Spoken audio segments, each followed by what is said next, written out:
nous avons ici les résultats d'une enquête. Là, nous avons symbolisé par S, d'accord, ceux qui ont présenté le symptôme. Et S bar, ceux qui n'ont pas de symptômes. T, ceux qui ont reçu le traitement. Et T bar, ceux qui n'ont pas reçu de traitement. Alors, voici la répartition qui se présente.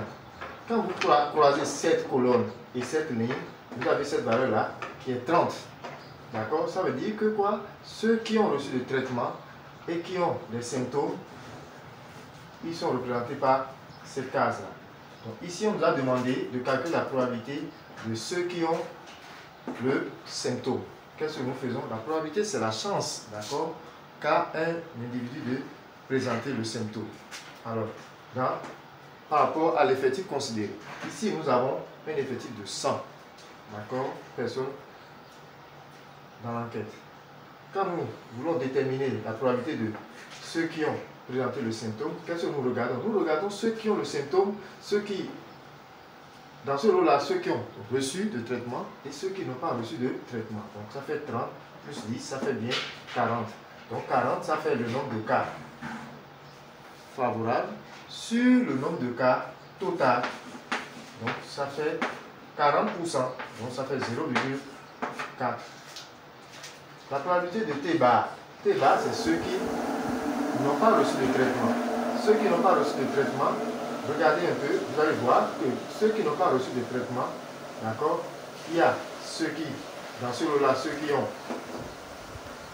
les symptômes et ceux qui ne présentent pas les symptômes. Donc, ça fait les deux cas réunis, ça fait bien 25 sur 100, ce qui nous donne 0,25. Ici, on a la probabilité de S inter T, ça veut dire que ceux qui ont reçu, ceux qui ont les symptômes et ceux qui est présentant, ceux qui ont reçu pardon, le traitement, d'accord, et présentant le symptôme. Donc, l'intersection veut dire et. Donc, ici, où se trouve cette case, S inter T, nous regardons S et T. La croisée, c'est l'intersection. Donc, ça fait 30 sur 100. Toujours sur l'effectif total. Donc, ça fait 0,3. Ici, nous avons cette probabilité particulière. Ici, il s'agit de l'union U. U, ça veut dire où. Donc, ceux qui ont présenté les symptômes, d'accord, ou ceux qui ont reçu de traitement. Alors, pour les dénombrer, qu'est-ce que nous faisons? Nous allons faire d'abord une petite formule, d'accord, générale. C'est quoi? L'union.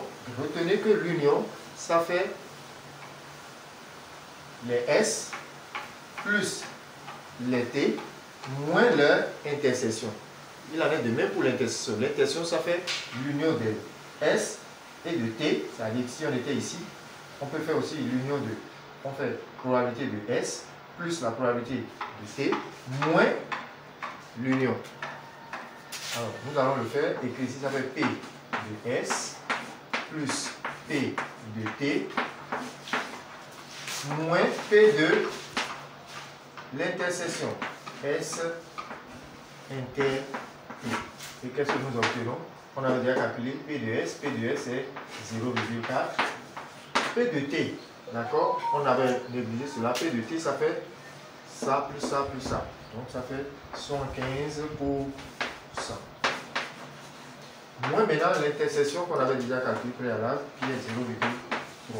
Et nous retrouvons 0,4, d'accord, plus 0,75, ça nous fait 25,